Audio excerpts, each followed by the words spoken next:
I'm absolutely delighted to be joined by Jayson Shaw. You must be on top of the world. What do you make of that performance there? The guys just dug in well, cleared up from their misses, and that miss at the end was incredible. I couldn't believe it. I'm still shocked.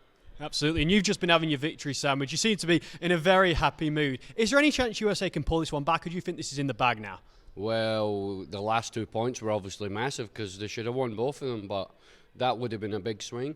But now I don't see a way back. I think now we'll finish the job. They might win a couple more points overall, but I feel like the job's already done. Absolutely. And rolling back to the start of the week, you were like a prime Muhammad Ali at the press conference. So tell me a little bit about some of those exchanges.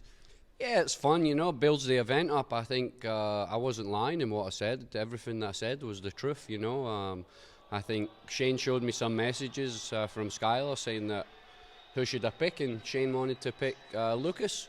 And then Skylar then told Billy that Shane wanted to pick Lucas. So then Billy was messaging Shane saying, why don't you stake Lucas for money against me? So I knew that, they're not really 100% were the picks. They wanted to pick someone else, so I thought I'd throw it in there. And then Tyler obviously gets into it and opens his mouth, and he can't back it up. He's been missing everything, missed 3 9-balls that were unforgivable. And I feel like if you're going to talk smack, then you got to back it up, and unfortunately he can't. And sticking with Shane just for a second, what's the wildest story you and Shane have together? Because I imagine there must have been some fun times back then. Me and Shane obviously shared a couple of rooms here and there. I think the first time I finished third in the US Open, me and Shane actually played in the hot seat. We text each other pretty close off the table, always see each other going for dinner and whatever, but it's all, like I said, it's all this week. Everything's, rolled out the window and we go against each other. It's like it's war, and then when it's all said and done, we just go back to normal. I think it's that one time of the year where we just throw everything aside and go head to head, and after it's done, we'll still be friends. And I know that you live with Earl Strickland. Tell me a little bit about some of your memories with him. There must be some fun ones with Earl. Yeah, there's a lot. I can't really explain too many to you because I might get banned from pool. No, he's a legend. I learned so much from him when we shared an apartment in New York. We were both house pros.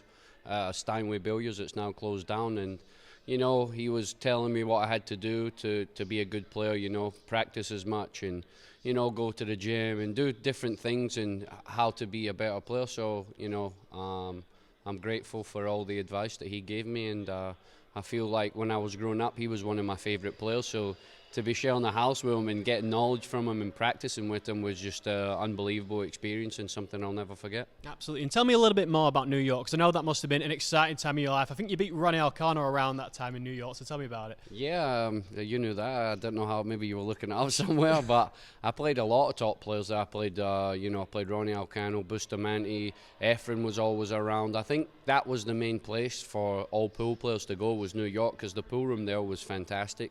A lot of action in the pool room, and I think that's where my game really become real high. I moved there 2013, at the end of 2013, and for like 2 years I was playing all these money matches, playing against some of the best players that had ever played the game, and just learned so much. And New York's one of those places you always watch like movies and see New York, and I was like, that'd be cool, go to New York. And then finally I was living there for like a year and a half, so just surreal to be, like I said, watching someone on TV growing up playing 9-ball, and then I'm sharing the house with them and getting knowledge from them. It was just an incredible memory, and like I said, New York, I'll never forget where it all started. Jayson, you've been around the world, you've achieved so much. What is your favourite story or craziest memory you have from playing pool? Craziest memory playing pool? I think maybe when we played the Mosconi Cup and Dennis Hatch was giving me abuse in the crowd, and then I won and I went absolutely mental, and I went right over to the corner and I was giving it to them, and I think that's one of the craziest things. I think I lost my mind in that match, but I think that's probably one of them. I've probably got a couple more, but I can't say what it is. Fair enough, Jayson. Thank you so much for giving me some time. I really appreciate it. I wish you all the luck for the rest of the competition, but before I let you go, is there anything else that you'd like to mention?